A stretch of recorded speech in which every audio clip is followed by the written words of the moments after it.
Yo, what's going on, everybody? With WrestleMania 32 days away, we're here from London, from New York City. This is the Reckless Wrestling Podcast. I'm Frankie C. That's Nando. And Nando, what's going on, man? How you feeling today? All good, man. All good. You can see the T-shirt. Sting retired this weekend. As you know me personally that I was a WCW fanatic, and Sting was one of my favorite wrestlers in WCW, and I thought it was a great send off. And yeah, we got a lot to talk about today. Oh, for sure, man. So much respect for Sting, honestly, even just as a human. He didn't have the greatest WWE run, as we know. He didn't really trust going there, as we all heard through the years, because of what he heard when he heard The Rock basically bury Booker T.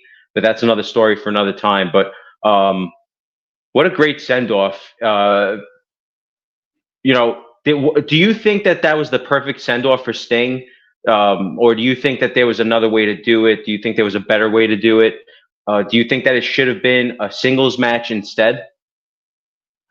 For sure, definitely a singles match. But then again, you think, who could he have faced? Ric Flair's too old. All the best wrestlers that he could have faced are in WWE. No disrespect to AEW. And were they going to put the title on Sting in his last match? No. So I think this was maybe the perfect way to do it, I guess. Yeah, you look at that roster, not really a lot of really like top guys that he could have maybe beat, and it would have not benefited them losing to Sting at this stage of his career and the stage of their career too. So yeah, I think it was a perfect. Actually, thinking about it's just a shame that he couldn't end his career in WWE. Yeah, but to me, in my personal opinion, I think that it should have been a one-on-one match. I think that he definitely could have worked with Darby Allin, since Tony Khan is trying to push him as one of the four pillars of AEW. I think it would have benefited him to do a one-on-one match, really wrap up their story as a tag team. Maybe even just do it. It didn't have to be a grudge match. It didn't have to be anyone turning their backs on anyone. Just Darby getting a chance to share the ring with Sting one-on-one. And if not, I think, and that's Darby could have beaten him. It could have gone either way. Honestly, I wouldn't have been annoyed if Sting won or if Darby won. But the other thing that I probably would have had was Sting trying to win the AEW World Championship, just one more World Championship match, and I would have done it against MJF. Back when if I had if MJF was not injured right now, I would have had him retain the title and at least have him hold it, beat Sting, and then maybe by next pay-per-view, he could have lost it to someone else. But unfortunately, MJF got injured, and I don't think that was in the plans anyway. But I think that would have been a good match, because MJF is, he's a little bit more technical. He's a little bit more, not safe, but he's not like a Will Ospreay that's flipping around and going to make, Sting. It's just not, to me, Will Ospreay, one of the greatest right now in the world, but I don't know how his style would have clashed with Sting. So, yeah, I agree. I think even a match against Samoa Joe would have been good for Sting too. Both from TNA as well, and yeah, I think that would have been a great send off. They're apparently they're close friends. They've worked with each other for many years, and that would have been a great send off. The Darby match, yeah, I think if he beat Sting, that would have been a massive push for his career too. Darby, man, Darby was born 20 years too late, man, because if he was born in our time, he would have been one of the best ECW wrestlers ever. He's crazy, bro. Like, he just would have been phenomenal. Like, can you imagine back in the 90s, him against RVD or Sabu in ECW? That would have just been crazy. Yeah, for sure. And I think, to your point with Samoa Joe, it would have tied up their whole feud from back in TNA, and the promos you would have gotten out of that. I mean, Joe is so good at promos. It's not even funny. Like, he's one of the greatest on the mic. But speaking of promos, we had The Rock, one of the greatest to cut promos, cut a 21-minute promo on Instagram. earlier this week, I guess before SmackDown, and was it Thursday? I guess last Thursday, and it was a crazy promo. Um, so I mean, good in a lot of ways, bad in a few ways. What did you think of this promo? I think it looked like he didn't rehearse it. It looked like he didn't know what to say. So it was just like every phrase was like Cody Rhodes, and then he'll go into it, and then Cody Rhodes, and it was like, bro, get to the fucking point. And I think he just Yep. didn't know what the fuck to say. And if you look at that promo, he made a few mistakes too. So it was like, I don't know if it was nerves. I don't know if he was deep down pissed off with the whole, man, I have to sell out. I don't know what it was, but I wasn't a fan of it. I'm a huge fan of The Rock's promos because he's one of the best to ever do on the mic. That will go down as probably the worst ever, because for The Rock, I'm saying, because I have never seen one where I'm looking at that and thinking, what the fuck is this shit?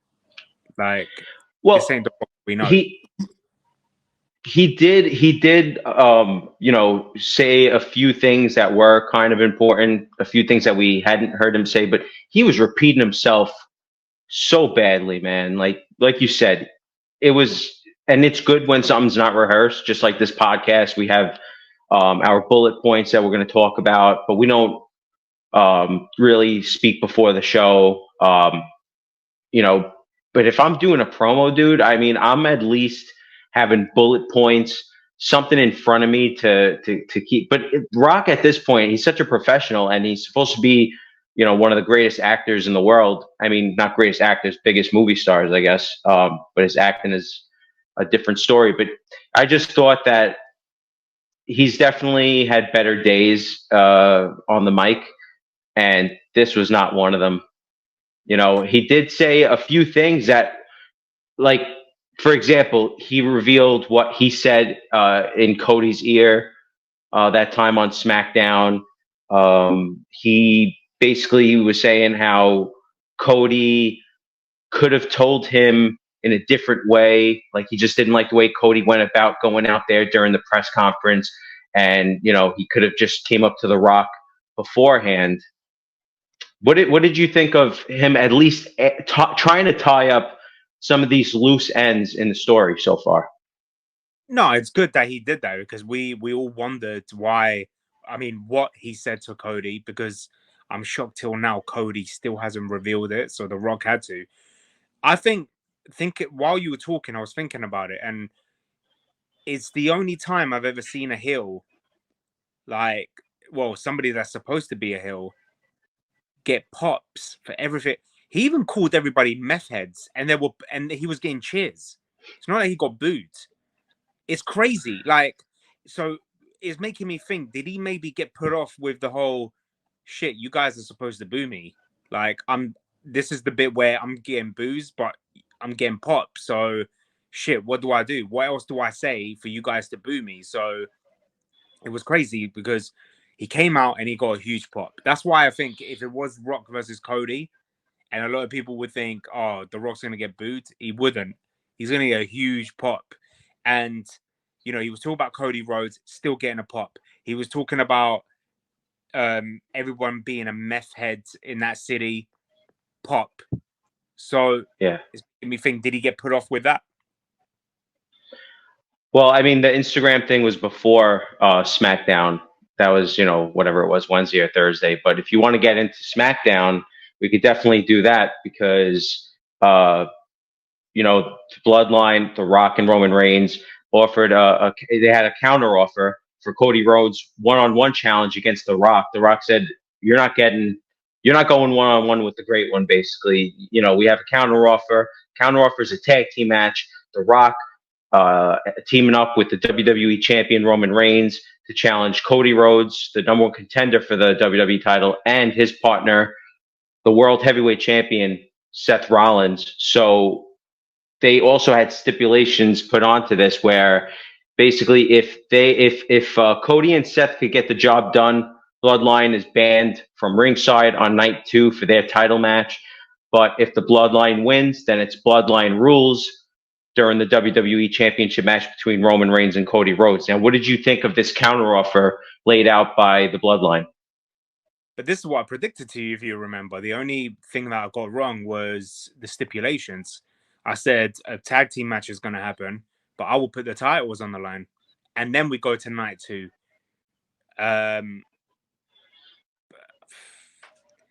The issue I have with this is, if this is the main event, I'm not happy, because you're taking away the limelight from Becky Lynch against Rhea Ripley, and then Seth Rollins versus Drew McIntyre.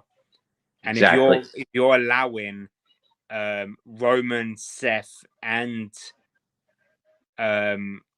Cody to main event 2 nights of WrestleMania, it's not right. So hopefully this match would be the co-main event, or like somewhere in the middle, because it's not right. Yeah.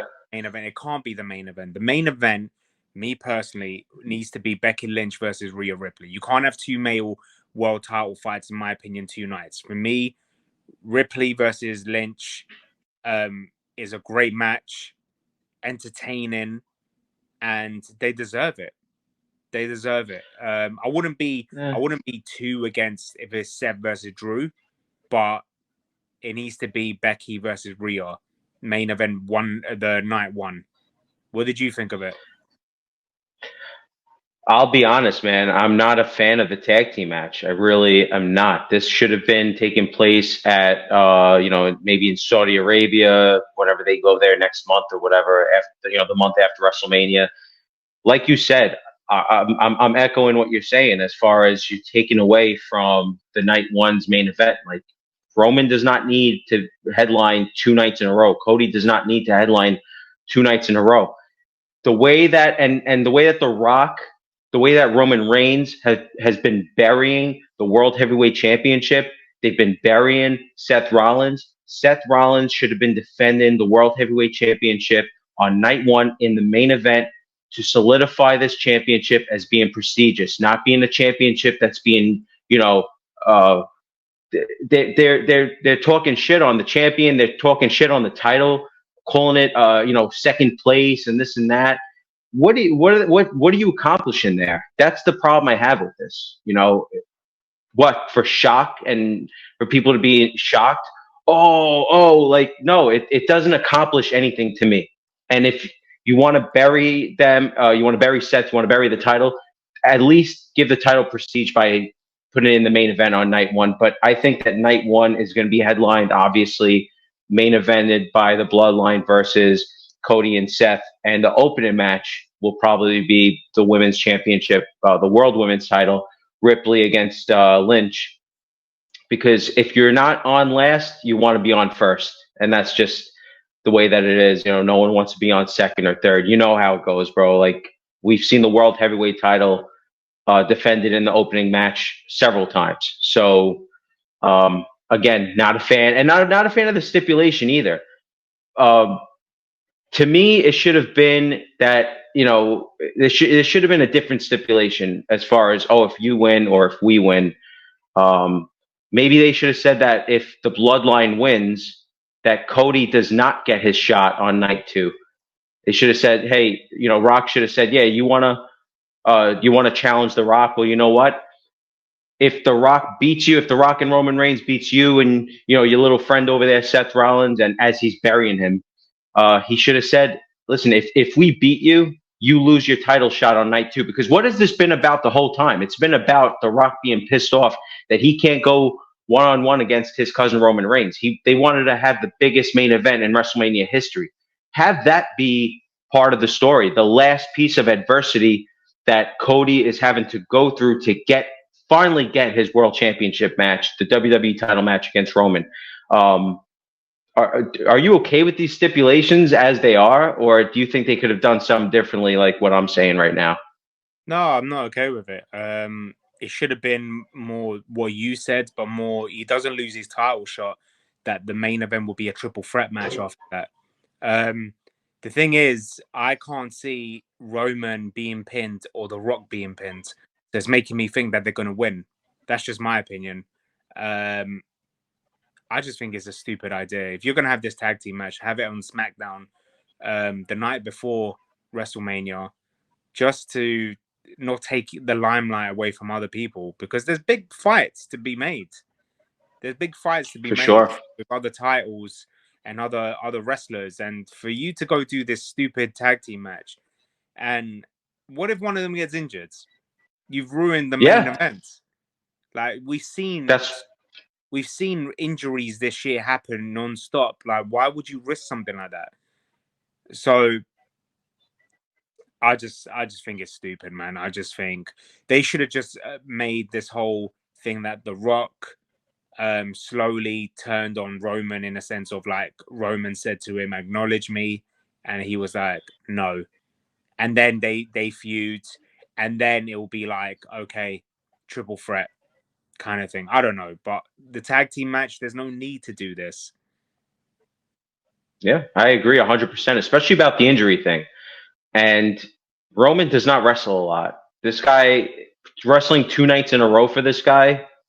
I'm not going to say he's going to get injured, but like you said, you're jeopardizing your main event for night two just doing this tag team match alone. It's a little bit, out of place. But at the end of that promo on SmackDown, as we know, the past few weeks where The Rock has been coming out there, whether it was the press conference, whether it was on SmackDown, the one thing The Rock was doing, and I don't know if you agree with this or not, he was taking that spotlight. Roman felt like a co-star, felt like a little brother, in my opinion.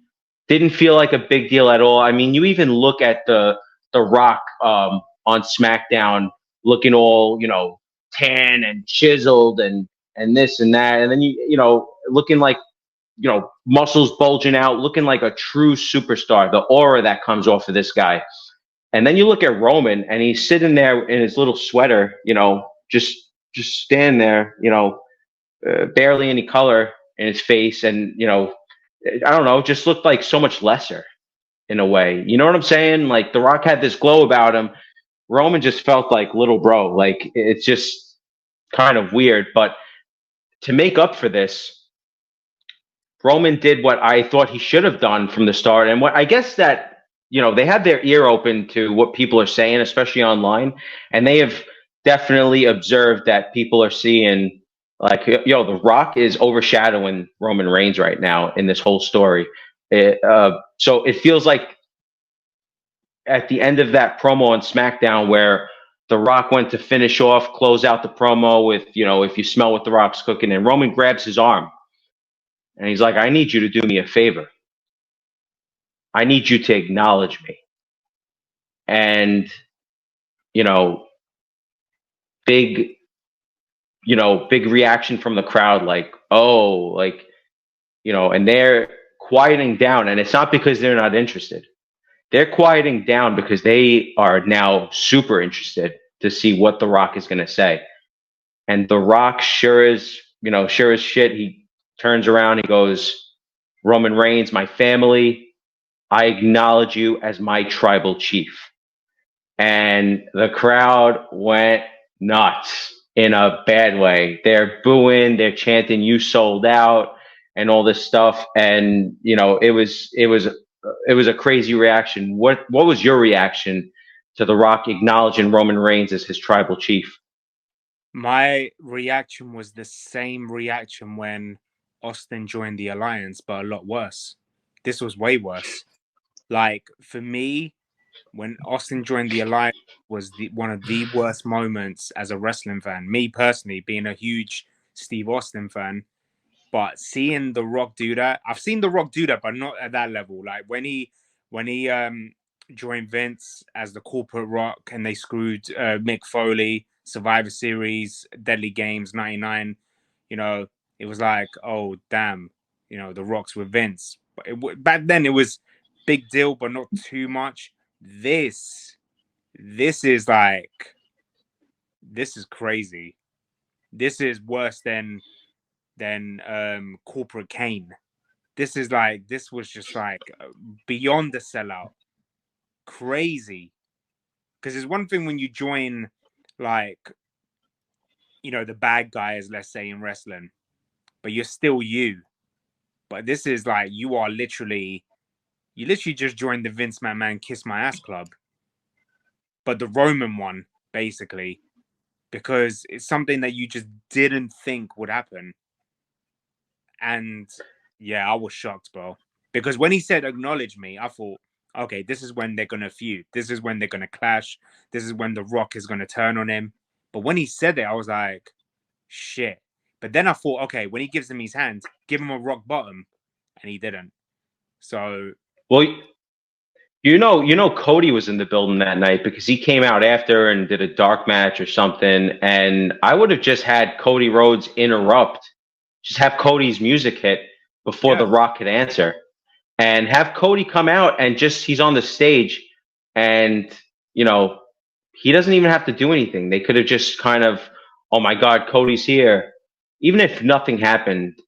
I mean, I don't know. I guess this is to progress the story because as much as a lot of times they try to milk angles, this is feeling like it's kind of flowing it to a pace, even though it's super slow. You have Cody challenging, making this challenge. A week later, The Rock's answering it. Then a week later, like we saw on Monday Night Raw, again to that, Cody and Seth finally respond to the Bloodline challenge, and they basically accepted the challenge. Oh, well, they didn't quite accept it yet. They're going to show up on SmackDown to give their, as Cody called it, their obvious answer. What did you think about this segment?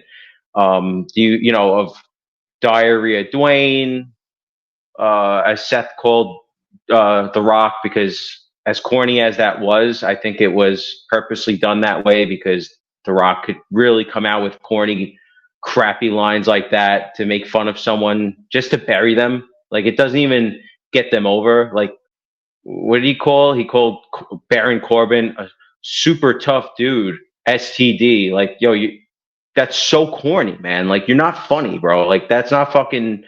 If you made a funny joke, dude, okay, I'm with you. But he's just so corny, bro. Like, The Rock could get really corny. So I think that this was maybe Seth also throwing a jab The Rock's way, Dwayne's way. What did you think of this segment on Raw? Do you think it was just a waste of time? it was a waste of time. I think they should have saved it, and they could have easily just said, "See you on SmackDown." To build the suspense if they're going to say yes or no, but you technically just said yes. So you're going to go to SmackDown to tell them yes, and then what? You're going to fight in the ring and throw them out of the ring and whatever. Like, Jimmy's beating down on them, and then Jay's going to come out of nowhere and beat on Jimmy, and it's so obvious, man. It's a waste. It's a waste. There was no point of doing that promo. Or they could have just said, yes, we don't have to come on SmackDown. Just, yes, see you at WrestleMania. Yeah, but even if like they were ready to give their answer, their obvious answer, and maybe they should have been interrupted by, I don't know, a guy that's been also in the way background of this whole thing, a guy that's supposed to be the number one contender for the World Heavyweight Championship. Have Drew McIntyre come out there and have him attack them before they could say pretty much anything. Have them say their, little opening lines and start their little dialogue there. That's fine. But have Drew come out there and be a absolute prick. Have him come out there and interrupt because Drew said it best. I mean, Drew McIntyre wants Seth Rollins to focus on their World Heavyweight Championship match for WrestleMania XL, for WrestleMania 40. That this match felt like it's been overshadowed from this whole Rock, Roman, Bloodline, Cody thing. It's insane. How would you have booked that segment? Would you have had Drew come out, and would you focus more on Drew if you were Triple H? Yeah, for sure. 100%. I don't think he would have been able to take both of them out. So I think I would have just let Cody come out by himself and Drew attack him, and then Seth comes in for the save. and then somehow, some way, while he checks on Cody in the corner, he turns around and gets a Claymore kick, and then that's it. That's the way. Yeah, or even if Seth shouldn't have said that his knee is that he's 100% clear. He should have kept his mouth shut. And you could have had Drew come out there with anything, a chair, with a bat. Hell, you want to pay tribute to Sting? Come out there with a bat. Nail Seth Rollins in the knee. Well, both of them are turned around. And then, as like you said, have Cody check on Seth, like check on his knee, like, what's your problem, Drew? This and that. And he just attacks Cody. You know what I mean? Before they can answer. And then, later on, they could say, they had to bring, whatever. Seth is in the back being attended to by doctors, but they're going to, Seth wants to be there to give his answer. So they'll give their answer on SmackDown, just to add extra heat onto the Drew Seth Rollins match, if anything, because that match, that build has been kind of lackluster, in my opinion. No, I totally agree with it. Totally agree. It's been bad booking. Yeah. And I mean, really not much to add to that. I mean, do you have anything else to add to this whole thing? Because otherwise, I'm just going to move on. Yeah, move on. Yeah. The only thing I would add is I hope on SmackDown it's not talking. I hope they start fighting. I hope Cody attacks Roman, Seth attacks The Rock, and they just do a little thing where they clear the ring. Enough of this talking, man. It's time to start throwing some hands. Yeah, seriously, man. To me, like you said, that's what's missing in this whole thing. The only hand that was thrown was The Rock's hand across Cody's face. Nothing done about it. I think that on SmackDown, Cody needs to slap The Rock back. Yeah, I agree. He needs to. At least that. And then maybe do a pull apart. But I wouldn't even do that, bro. Have them all out, have a brawl, bro, and have the whole SmackDown roster come out and try to pull them apart. And even then, it's hard to pull them apart. Have this look like a war, bro. Have Cody bleed, bro. Have Cody bleed. He got that blonde hair. He's got that bleach blonde hair. Have him bleed, bro, and have him just covered in blood to add to this. You know what I mean? Just my opinion.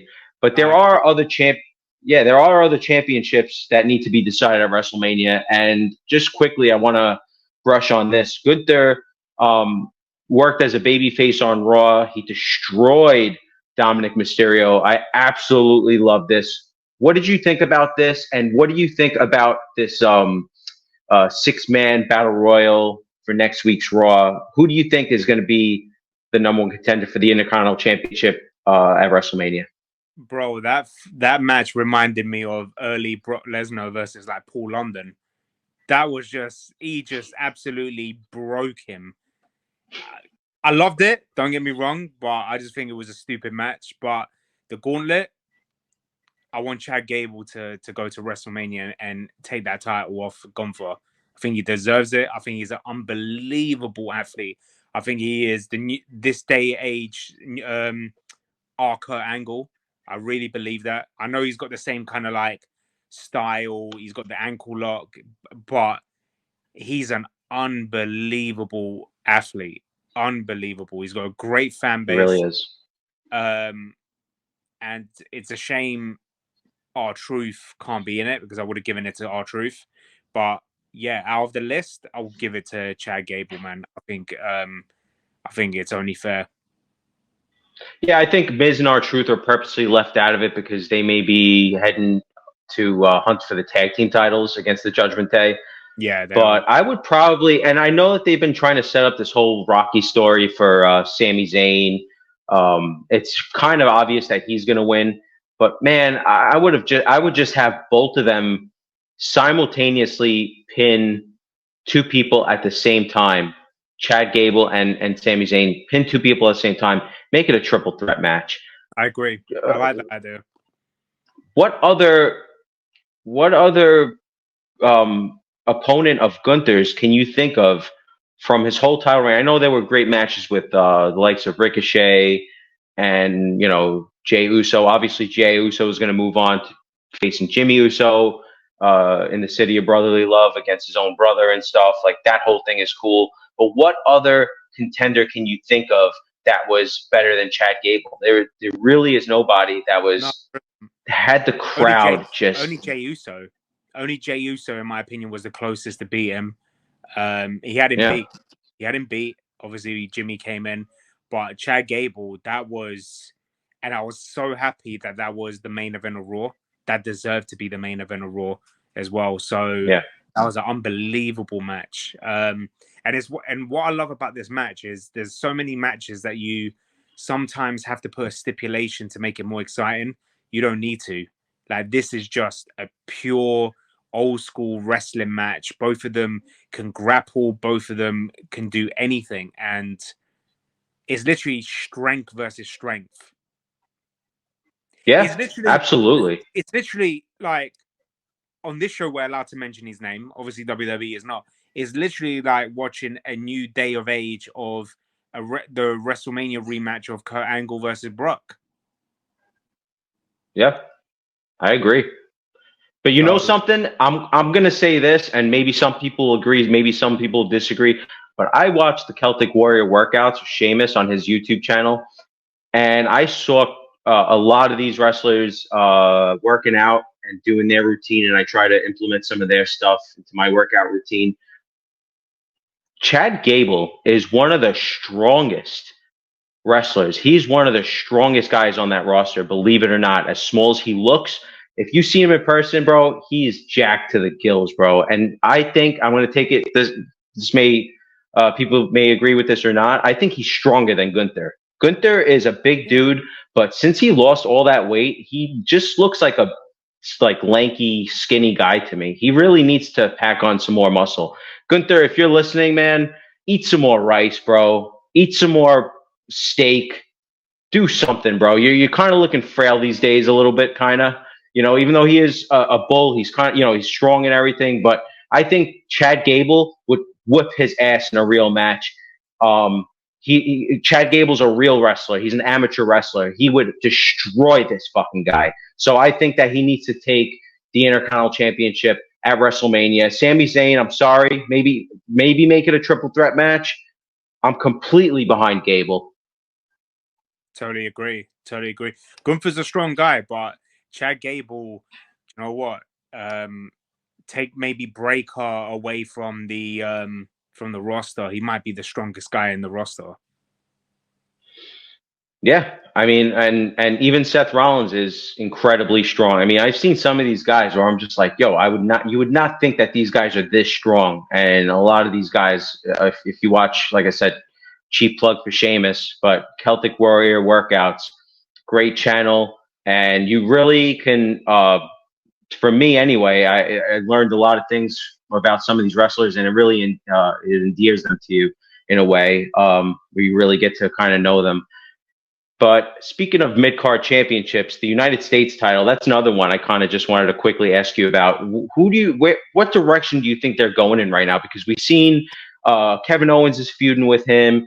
We've seen Logan Paul, use the brass knucks, knock out Orton and cost him the Elimination Chamber match, which is how Drew McIntyre won the Elimination Chamber match. What direction do you think they're going? Do you think this is going to be a triple threat match between Orton, Owens, and Logan Paul? Do you think there's going to be some sort of fatal four-way where they add perhaps someone else in there? Yeah. So I predicted this in the solo show last week that I think it was going to be either a 4, 5, or 6-way match for the US title. I think it will be Logan Paul, Randy Orton, Kevin Owens, AJ Styles. And you could maybe add LA Knight into that. You could, but maybe they have other ideas for LA Knight in just a single match at WrestleMania. They do. Who do you think? Who is it? It's AJ Styles. I mean, AJ Styles took a 24-hour flight to Australia to screw LA Knight out of the Elimination Chamber match. They, and also not for nothing, but LA Knight cost AJ Styles his qualifying match to get into the Elimination Chamber. I think that match is set in stone. I think it's going to be LA Knight one-on-one against AJ Styles. Marquee match. It's going to be a show stealer, in my opinion. Not because LA Knight. I love LA Knight. You know that. I'm a huge fan of his. To me, charisma sometimes outweighs an in-ring performer. So in terms of like the greatness of this match, the technicality and everything, AJ Styles, in my opinion, is going to get the best, the absolute best out of LA Knight. And this is going to be kind of like how you had Stone Cold Steve Austin. Everyone likes to draw comparisons to LA Knight and Stone Cold Steve Austin, whether you like it or not, okay? To me, this is Stone Cold Steve Austin versus Bret Hart at WrestleMania 13, where you had Austin locked in the sharpshooter. He's dripping blood. You got a great technical wrestler like Bret Hart. And I think that this is going to be that match for LA Knight, a match that's going to put him on the map before he goes on to hopefully win a major championship. So that's just my prediction. But maybe next week we could do a show where we predict what the Mania card's going to be. But we'll see. But we do know, But before I even move on, so what do you think do you think ultimately the U.S. title is going to be a one-on-one or a triple threat? No, it'll be a triple threat match. Because what do you do with Orton? You put him in it, so it'll be Logan Paul and Owens. Yeah, exactly. That's what I'm saying. Like, what else do you do with Orton? Me, I would have had Orton, maybe in another big marquee match. I would have, to me, and we'll talk about fantasy matches next week also, because I have another one for Orton, what he could have been doing at WrestleMania. But we do have a stacked WrestleMania card. Of course, the WWE Championship match being the biggest one with Cody Rhodes against Roman Reigns, who undoubtedly will be with the wise man, Paul Heyman. And speaking of which, Paul Heyman is going to be inducted into the WWE Hall of Fame class of 2024, WrestleMania Eve, I guess. After SmackDown, usually they do the Hall of Fame ceremony in Philadelphia, the home of ECW. Nando, what do you think of this great choice for a Hall of Fame inductee, Paul Heyman? I've been a big fan of Paul Heyman since ECW days. To think that back then, as a kid, watching a skinny Paul Heyman with his long ponytail and his cap in the basement, doing his promos, to then going off to become who he's become. In WWE, being a commentator, being the manager of Brock Lesnar, being the manager of CM Punk, being the manager of Lesnar again, and then now Roman Reigns. He's done so much and he's influenced so many guys in the WWE. He's even recommended wrestlers to the WWE who then became greats, and he deserves it, man. And I would get the whole ECW roster to come out with him and to just induct him. Not everyone speak, but literally just have them all line up and right behind him, because he deserves it. Oh, yeah. And not for nothing, don't forget about his WCW run as a manager. Don't forget about him being a writer for SmackDown in what I consider one of the greatest eras of SmackDown, 2002, 2003. After the roster split, they had the SmackDown 6, which was, Edge, Eddie Guerrero, Chris Benoit, Rey Mysterio. You had, all these big stars that Paul Heyman, in my opinion, remember one thing, Eddie Guerrero and Chris Benoit, they were on Monday Night Raw in the beginning of that roster split. Paul Heyman himself said, I will trade you, I guess it was like 3-4 wrestlers for Chris Benoit and Eddie Guerrero. And they laughed at him, and he took that SmackDown roster, dude, and I don't care what anybody says. SmackDown was the better show 100%. From 2002, 2003, 2004, like going into 2004, I think SmackDown, and maybe even beyond that, SmackDown was the A show, in my opinion, because of Paul Heyman's influence, which at times, as we heard a lot of times on, the Bruce Pritchard podcast, Something to Wrestle with Bruce Pritchard, he has said that Paul Heyman, as you pointed out, he's a big influence. He recommends this guy and that guy. This guy's going to be big. He has such an eye for talent, but like Bruce Pritchard said, sometimes it was a detriment to the wrestler himself because sometimes Heyman would push too hard for a wrestler. I think that in this era, because that's also you have Paul Heyman um, talking to Vince McMahon about these things, who has way too big of an ego to just put his ego aside and be like, okay, well, what about this guy? I think Triple H is more open to that. I think Triple H is more aware of Paul Heyman being so wise, no pun intended, but he is really the wise man when it comes to wrestling, man. And I really am looking forward to seeing him getting inducted in Philly, and I can't wait to hear the ovation for him, the respect. And my question to you is, you said earlier that it could be, the ECW roster, but who do you think's really realistically going to be, if you had to pick one person to induct Paul Heyman into the Hall of Fame, who do you think it's going to be? RVD. RVD, because I think Paul Heyman's even said it in the past that his guy was RVD. He's the guy that, brought RVD to the WWE. He was always there for him.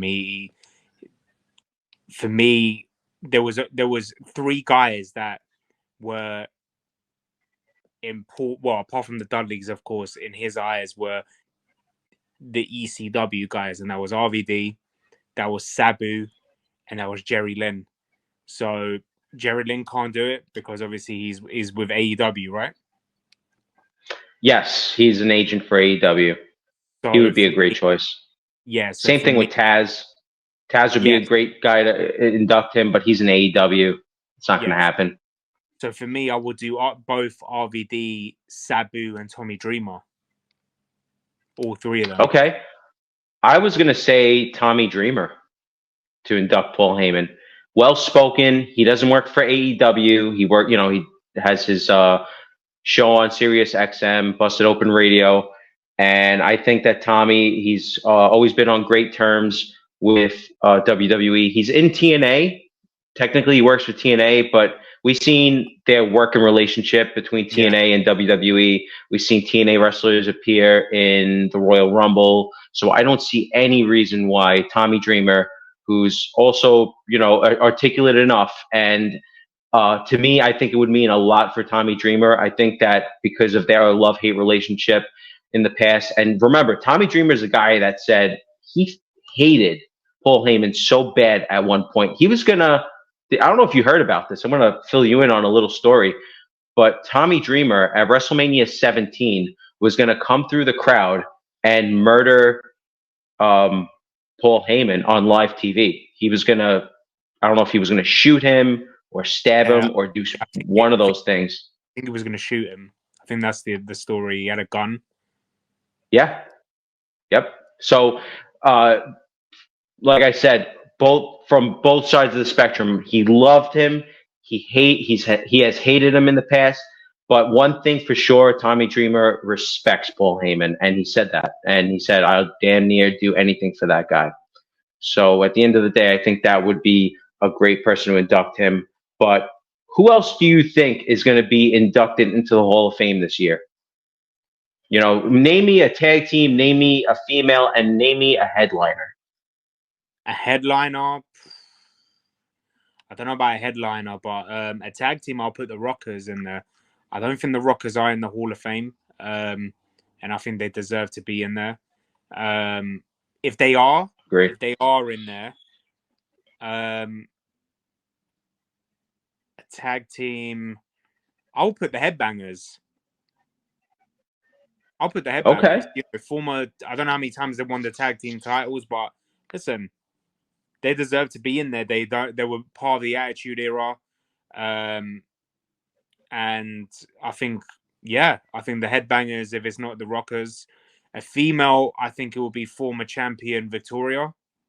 I think she deserves to be in it because she had a great run in the WWE. Again, I don't know how many times she won the title, but more than once.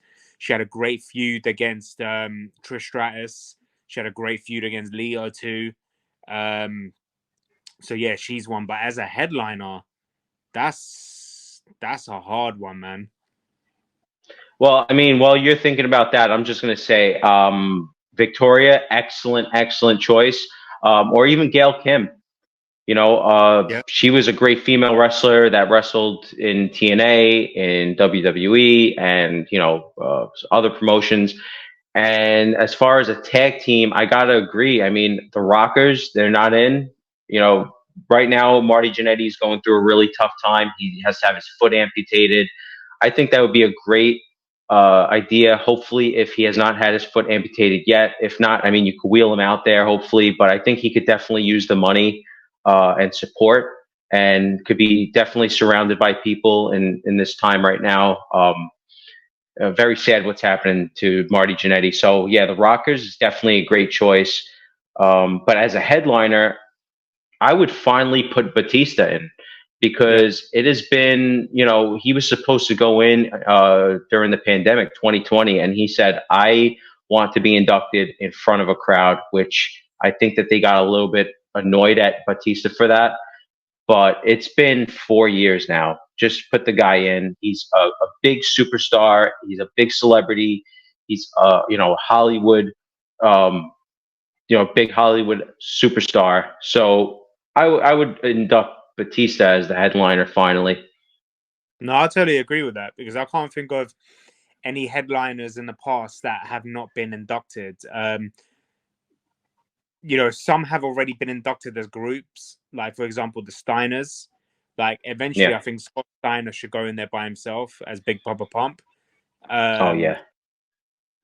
So is Goldberg in the Hall of Fame? Yeah, of course he's in the Hall of Fame. Yeah. So I can't think of anyone else. Eventually, John Cena. And Paul Heyman. Eventually, John Yeah, Cena. I'm sorry. Paul Heyman is actually the one that inducted Goldberg, if you remember. Okay. So yeah, they have history there. But yeah, man, and I would, just for the hell of it, just because you're in Philly, I would throw the Sandman in the Hall of Fame as well. 100%. RVD's already in. You can't put Taz in, which I've been wanting Taz in the Hall of Fame for the longest time.